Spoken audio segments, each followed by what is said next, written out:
Hey guys, what is up? Welcome back to Thomas Spark Reviews. Today we're going to be checking out private internet access and running it through my rating system. Now, if you guys weren't aware, I'm pretty much one of the only honest reviewers on YouTube, and in fact most of the other channels I do believe are probably owned by a VPN or something like that, or they're just like run by like some marketing company. Unlike those other channels, I actually use verifiable data that you could check out on my tier list table. This is a tier list of all the different VPNs rated by individual criteria and then rated to see which one is the best. Tom, you don't use any sponsorships? You don't even have YouTube ads on your video? How the hell are you even alive? Well, here's an idea. What if I actually recommend you products I use every day and like that are relevant to you, instead of just recommending random things that are gonna shave your pubes or crappy little earbuds that don't work as good as AirPods? Leave my goddamn pubes alone! I'll be putting links in the description down below with discount codes. You could check out Incogni. This is one of my favorite services to use to remove your IRL information from data brokers, so it's less likely you get doxxed or someone finds out your address and phone number. Definitely a very useful product. You can also check out GomsGo. This is a cool service where you can get discounted shared access to some of the popular streaming services out there. Definitely a solid pickup, and promo codes will be available for this as well. So guys, let's go ahead and get into this review and give you my thoughts and opinions. All right guys, so first thing we usually take a look at here on the channel is usually the pricing scheme to see how affordable the VPN is, if or not. And we also give it points based on a certain variety of different things.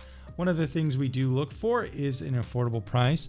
It's not going to be really that affordable here for 1 month. It's around $12, and we do want it to be at least under 10. We would like a 6-month plan to be under 30, so it's not going to get points there either. That said, the 2-year plan is actually a pretty good deal. $57 for 2 years. We only really require under $100, so I do like that deal. That said, it does maintain up to $56 year after year after that, but it's still not horrible since we do want 1 year to be under $60, so they get double points there. You can also get 3 years for around $100 if you maintain that pricing plan, so they also get points there as well. They also get points for a 30-day refund policy, which is good. That said, they do have some countdown clock timers on the website, which I'm not a fan of. I've found most of these not really to be legitimate. Most VPNs who use these have some kind of cookie-based timer, and you'll find these timers going on all the time. We've seen this with a few other products owned by the same company, Cape being the company that owns these VPNs. We've seen this with CyberGhost. I really would like these fake countdown clock timers to go away, and I might suggest it to private internet access after making this videos. So overall, in conclusion with the pricing section, I do think that they could be a little bit more transparent with the price. I myself am a little confused with the price sometimes. With the specific link they gave me in the description down below as an affiliate, this is the code promo price you will see.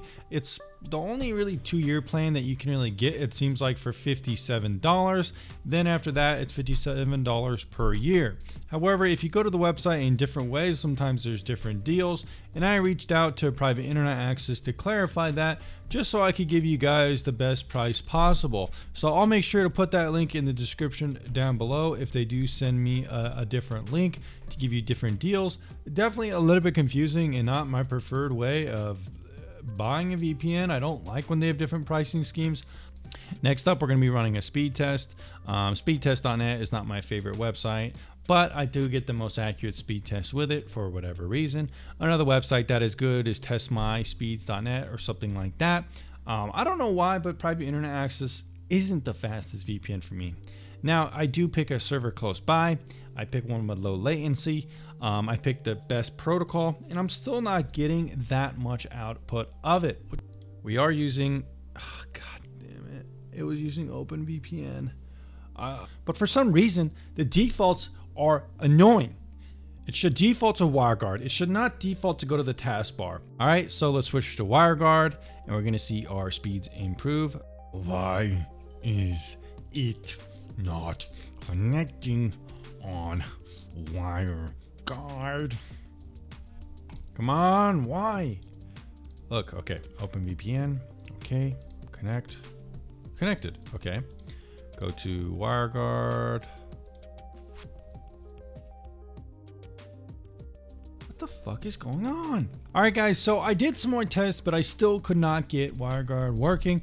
And since I did see that it was a bug, according to users on the forums, at least as of 2 years ago, I'm gonna go ahead and assume it's some kind of bug or something like that.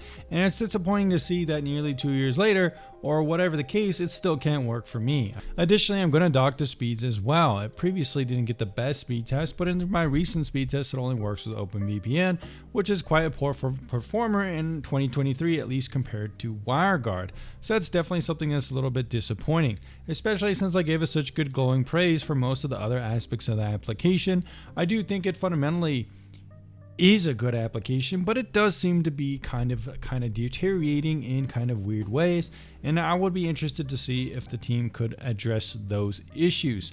Going down into some of the other sections I did want to discuss. Recently, I did mention private internet access in a no-log court-proven VPN video because there was a court case where they refused to give up logs a number of years ago. However, since that decision, I've had a couple members of the community discuss it with me about how the fact that it's a different company than when it was originally no-log court-proven VPN. At the time, it was a different company that owned them than the company that owns them now, which is Cape. This company has, at least from what I have known, not been tested in court whether they will give up logs on their users. Since it's a different company that owns the product, I can no longer say for certain that it's a court-proven no-log VPN. I think really this category should only include VPNs that have been court-proven to not give away logs or to refuse to give up logs on users. That are the companies that went to court. We could kind of sum up the rest of this privacy audit. It does have two-factor authentication on the website. It does seem they collect no logs, at least from their privacy policies, and there's been no major data leaks. If we look up private internet access as a website on the Blacklight Markup Test, which is a website that analyzes third-party cookies and stuff like that, we can see they do have some ad trackers on their website and cookies, as well as they use Google Analytics. Additionally, the applications on Android aren't much better. Some other things about the company, I'm not going to give it points for extreme transparency. I think the company has this strange history. It's changed hands multiple times. It's got acquired, it bought out, acquired, blah, blah, blah, blah. And recently there has been some controversy with a lot of employees being let go and some employees alleging that this was primarily done to give the owners of the company huge bonuses. This isn't really a good look for the company, and I asked one of my kind of contacts in the company about this, and he kind of gave me a generic response saying that this was something they had to do and it shouldn't affect users and their kind of experience with the product. So we'll have to see if it does. But so far as of this review, it does seem, at least in my test, some things are fundamentally broken and not working, which can be very concerning. Some of the other areas though in my test list seemed pretty promising. The customer support seems fairly responsive, responding in under 24 hours, and they do have live chat on the website. The company itself has never come after me or criticized me or harassed me or encouraged toxicity against my channel or made any lawsuits against me, so they do get a full 10 points in the professional conduct category, which can't be said for every VPN, unfortunately. Lastly, we do have the streaming compatibility section, and I gave them full points there as well, since they did seem to be working with almost all the major streaming providers.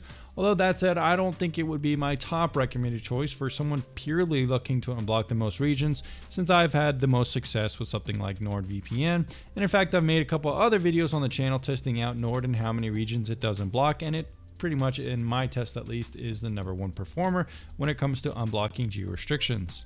In conclusion, from this data-driven analysis, we have arrived with a score of 69.5, which is a kind of a mid-range C-tier VPN at the top of the list. I previously had private internet access way up here. I think it was in B tier, but I now, in this recent test, and why I wanted to make this video, is there have been some major downgrades in my opinion. I think the pricing scheme is very confusing. They gave me a link that gives you guys a pretty good 2-year deal, but if you don't use the link, you get a better 3-year and 1-year deal. I've never really seen that before, and it's very confusing. Hopefully, I'll be putting some links in the description down below that can at least get you both deals if you're interested in that. I would like to see WireGuard fixed. Outside of that, the application is pretty good, at least on paper, open source, tons of features, but I do think some of the defaults are very annoying. Maybe the reason it defaults to OpenVPN is because it doesn't work on WireGuard. I'm not sure. Outside of that, I would like to see some improvements with the privacy audit, and some of the things like the court-proven logs aren't really something they can work on that much, but they could do other things to increase the transparency and privacy of their product, like making sure there's no trackers on their website and all those things, which is very good to see from a VPN. So overall, 69.5, it's within the top 5 VPNs. However, it's still a long way off from Torguard, the king of the channel, and a significant portion behind Hi.me, which I do think is a better product overall as of right now. Anyways, guys, that's just my honest thoughts and opinions on private internet access, and I hope to see you again in the next video very soon.